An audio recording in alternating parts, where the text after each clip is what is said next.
예고해드렸듯이 취업의 달인 시간입니다. 네, 아주대 신상훈 교수님과 함께하겠습니다. 어서 오세요. 네, 안녕하세요. 어서 오십시오. 반갑습니다. 예. 자, 교수님, 방학인데요. 어떻게 좀 이제 좀 시간이 여유가 생기셨습니까?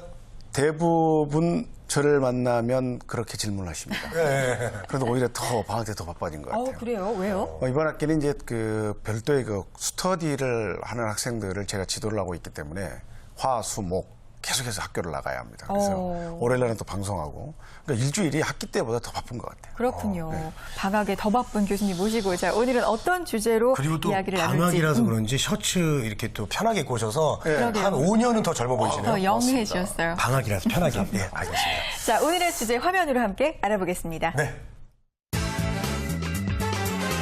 인재상의 숨은 뜻. 그래요. 인재상 저희가 조금 전에도 공짜 엑스파일 진행을 했지만 인재상 매번 얘기를 하거든요. 맞아요. 예. 근데 이게 보면 다 좋은 얘기 모아놓은 것 같기도 하고요. 이게 좀 애매해요. 오늘 그런 의미에서 준비해 오신 건가요? 회사마다 인재상이 비슷한 경우도 되게 맞아요. 많아요. 많습니다. 실제로 키워드가 똑같습니다. 예, 예. 구직자들이 보기에는 기업마다 이제 그 존재하는 인재상이 거의 비슷비슷하고 또 쓰이는 단어도 같기 때문에 이게 도대체 어떤 뜻을 의미하는 것인지 아니면 이 기업과 이 기업이 변별력이 없이 동일한 것인지 이런 질문을 많이 하죠. 그래서 제가 사실은 이 기업의 인재상의 숨은 뜻이라는 것을 가지고 와서 조금 좀 풀이를 해보려고 오늘 주제를 선택했습니다. 그렇군요. 네. 자, 우리 눈에 안 보이는 그 기업의 인재상의 차이점 참 궁금합니다. 네. 자, 교수님 예를 들어서요. 현대의 창의 그리고 예를 들어서요. 삼성의 창의 이게 다른 거라는 얘기죠? 다르죠. 그러니까 해석을 달리 한다. 같은 창이지만. 예, 창이라는 뜻은 항상 일을 새롭게 한다는 사전적 의미의 뜻을 가지고 있지만 네. 이 창의를 해석하는 문화가 다르기 때문에 이 창의는 회사마다 차이가 있다라고 볼 수 있는 거죠. 그렇군요. 네네. 구직자들이 그러면 같은 창이라도 이 차이점을 파악하는 게 진짜 승패를 좀 가를 것 같은데 어떤 차이점이 있고 어떻게 이해를 해야 승리를 할 수 있을까요?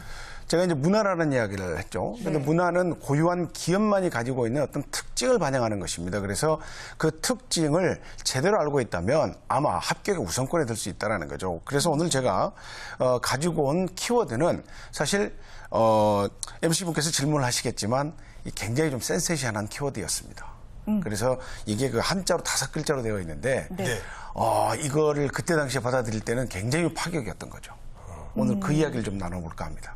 뭐가 그렇게 센세이셔널한 이야기인가요? 사실은 이제 금융위기를 지내서 우리나라가 그 세계화를 주창을 했고, 세계화 주창을 하면서 세계 속의 한국이 되려면 그 언어, 능력, 그리고 문화, 그래서 모든 세계인이 통용하는 문화권으로 가야 하는데, 그때 당시 이런 그 세계화의 주류 속에 있었지만, 이 기업이 가지고 온 키워드는 한자였기 때문입니다. 네. 그러니까 우리가 당연히 인재상을 하면 영어, 글로벌 인재, 굉장히 이런 것들도 많이 이렇게 포장이 되곤 하는데, 이게 너무 뜻밖의 그냥 한자여서 오히려 역행하는 거 아닌가, 이런 그 의미를 받아들일 정도로. 그래서 이 뜻이 좀 알고 보니까 너무 좀 센세이션했다는 거예요. 그래요? 네.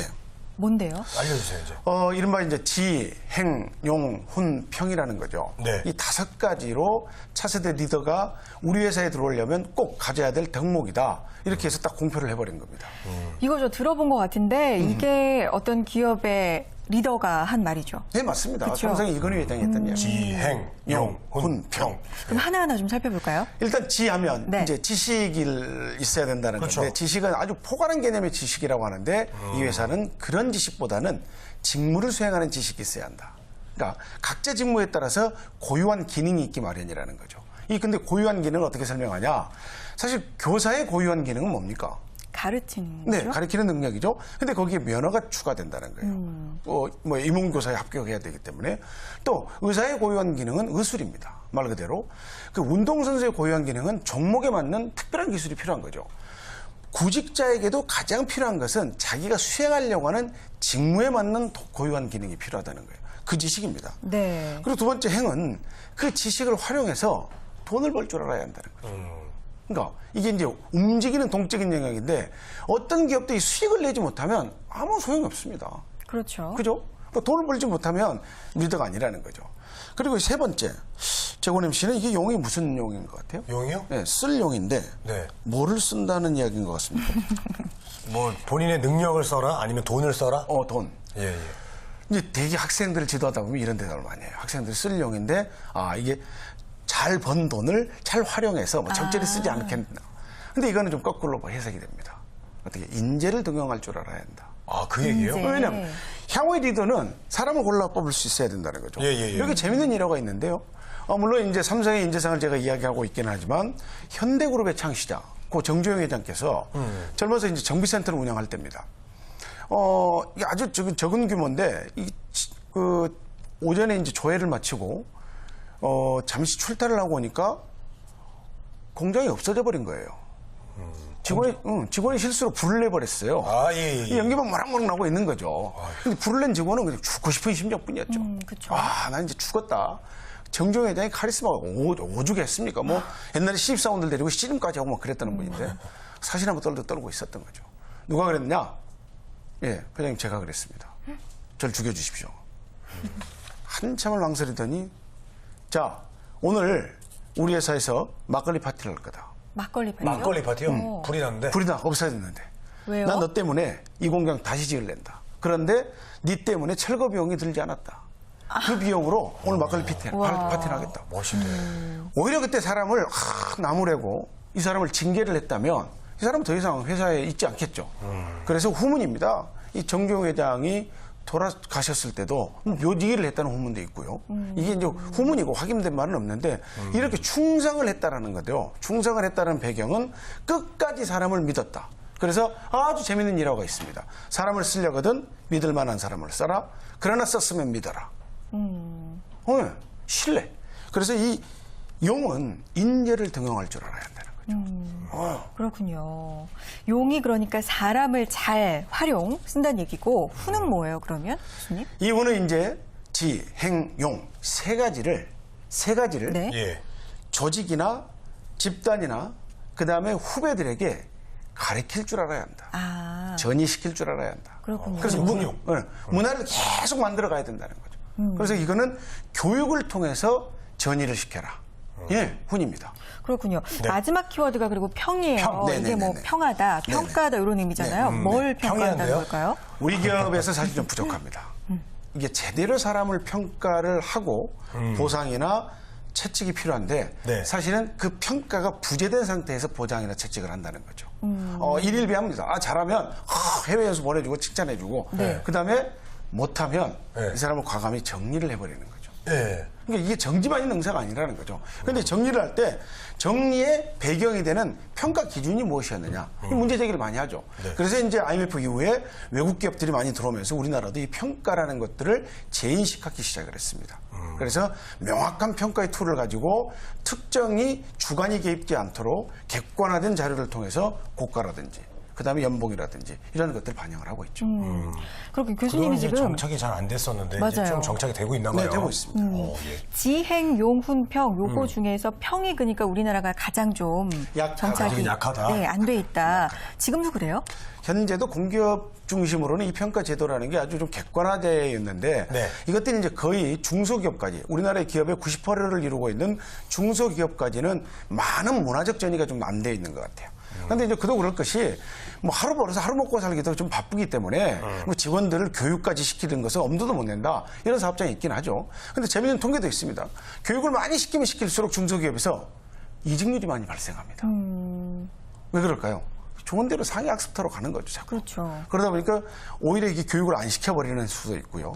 그러다 보니까 평가가 또 부재될 수도 있다는 거죠. 그래서 이 부분은 좀 숙제라고 볼 수도 있는데 점차 좀 나아지고 있는 환경입니다. 네, 다행이네요, 그래도. 예. 그러니까 중소기업에서도 이게 대기업 중심으로 우리가 좀 사례를 살펴봤는데 중소기업에서도 이 5가지가 인재상으로 적용이 되는 게 좀 동일할까요? 동의 가능하고요. 네. 충분히 이런 것들은 이제 대기업이나 특히 대기업의 큰 조직 단체를 이루고 있는 정경련이나 이런 곳에서 많은 기업들이 이런 조직 문화나 인재상들을 적용하고 도입하는데 적극적으로 좀 도와줘야 한다는 거죠. 그래서 이 상생 경영 동반 성장 이런 용어들이 사실 무색하지 않도록 이런 것들을 가진 사람들이 좀 나눠주는 역할이 필요하다고 봅니다. 네. 인재상의 키워드가 왜 이렇게 구직자들은 잘 전달이 제대로 되지 않는 걸까요, 근데? 이거는 제가 생각할 때 학교 현장에 있어 보니까 예. 이 학교 현장에서 구직자들에게, 특히 학생들에게 정확하게 알려주는 시스템이 좀 부재하고 있습니다. 학교에서요. 네네네. 교육 현장에서 좀 부재하고 있는 거죠. 네. 그러다 보니까 이제 구직자들이 호련단신히 이것들을 찾아다니고 파악하고 있는데 알게 모르게 이게 이제 커뮤니티 사이트에서는 좀 오도된 정보로 활용되고 있습니다. 그러니까 개인적으로 파악해서 이게 개인이 생각하는 창의를 정보로 공유를 하니까 다른 사람들이 그걸 잘못 쓰고 있다는 거죠. 그런 것들을 좀 보완할 필요가 있는 것 같아요. 그렇군요. 네. 취업의 달인. 오늘은요, 인재상의 숨은 뜻에 대해서 이제 찬찬히 알아봤는데, 네. 인재상에 대해서 그래도 아직도 좀 막막하게 생각하는 구직자 분들에게 정리의 한 정리 좀 말씀 해주시죠. 네, 네. 부탁드릴게요. 인재상은 혼자 들여다보고 궁금하면 반드시 문의를 할 필요가 있습니다. 해당 회사에. 아마 이 인재상에 문의를 하는데 거절하는 회사가 있다면 특히 업무상으로 지장을 초래한다고 푸념을 하거나 비방을 한다면 이 회사는 오히려 오픈을 시켜서 문제화시킬 정도로 구직자들이 적극적인 노력을 하셔야 된다는 거죠. 반드시 본인의 노력이 필요합니다. 네. 그러면 마지막으로 지행, 이용, 훈평 요거 한 번만 좀 짚어주시죠. 지. 네. 직무지식이 있어야 한다. 네. 행. 행. 그 직무지식을 가지고 돈을 벌 수 있어야 한다. 그렇죠. 용. 용. 인재를 쓸 줄 알아야 한다. 훈. 세 가지를 가르칠 수 있어야 한다. 평. 제대로 된 평가를 통해서 보상과 채찍이 필요하다. 이렇게 말씀드릴 수 이 있겠습니다. 5가지 다 중요하겠지만 교수님 나름대로 좀 주관적으로 우선순위를 매긴다면 저는 어떻게 좀 어려운 질문인 매겨보죠? 것 같아요. 그러니까요. 행의 1위를 줄 것 같아요. 행. 행이요. 네. 왜요? 아무리 돈이, 아무리 뭐 교육 하라고 해도 기업의 본디 목적은 이윤 창출, 수익 추구입니다. 그렇기 때문에 기업의 목적에 맞는 것이 바로 행위라는 거죠. 가장 첫 번째고요. 두 번째가 저는 지를 꼽고 싶습니다. 지요. 네, 직무지식이 있어야 되는 거죠. 그리고 세 번째가 사실은 순서 배열상으로 나와 있는데 용이고요. 네 번째 훈, 평 이렇게 꼽고 싶습니다. 그런데 저는 좀 거꾸로 갔죠. 이 회사는 그러니까 순서별로 지식이 있어야 돈을 벌 수 있지 않겠느냐는 이야기를 했는데 그렇지만 저는 우선순위를 꼽으려면 무엇보다도 수익과 기반된 지식이었기 때문에 수익을 앞으로 빼봤다는 거죠.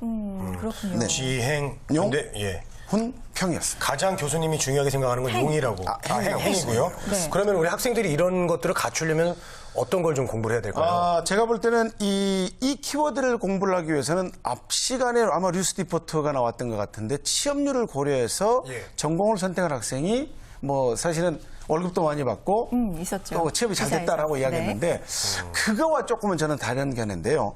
명확하게 자기 진로 분야는 적성을 고려한 진로 분야여야 되는 거죠. 적성. 네. 그러니까 미래적성이 긍정적일 때 자기가 재밌는 일이 되는 거고 흥미로운 일이 된다는 거죠. 그러면 직무에서 연속성을 가질 수 있기 때문에 오랫동안 일할 수 있지 않겠습니까? 그러면 경력 단절을 막으면서 동시에 오랫동안 직장 활동을 하니까 당연히 돈은 따라오게 되는 거예요. 그렇군요. 이 행위요. 그런데 교수님 네.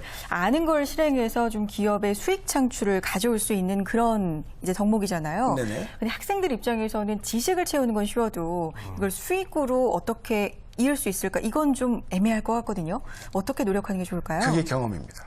경험이요. 네, 그걸 해볼 수 있는 게 경험이죠. 학창 시절에 학습 이외에 자기가 다른 것들의 능력을 채우는 것은 활동에 수반한 경험이라는 겁니다. 그렇기 때문에 봉사활동이라든지 기업 인턴이라든지 이런 것들을 적극적으로 활용하라 이런 이야기를 하는 거죠. 네, 그렇군요. 자, 취업의 달인 오늘은요, 인재상에 숨어있는 그 숨은 뜻에 대해서 자세하게 알아봤습니다. 다 비슷해 보이지만 기업에 따라서 많은 차이가 있으니까요, 좀 공부가 필요할 것 같습니다. 자, 아주대학교 신상훈 교수님과 함께했습니다. 오늘 말씀 고맙습니다. 네, 감사합니다. 자, 지행, 용, 훈, 평 꼭 기억하도록 하겠습니다. 네. 자, 취업의 오늘 순서 여기서 마칠게요. 네, 대한민국에 일하고 싶은 모두가 힘차게 일할 수 있는 그날까지 저희 취업앤이 함께하겠습니다. 취업은 우리가 있다.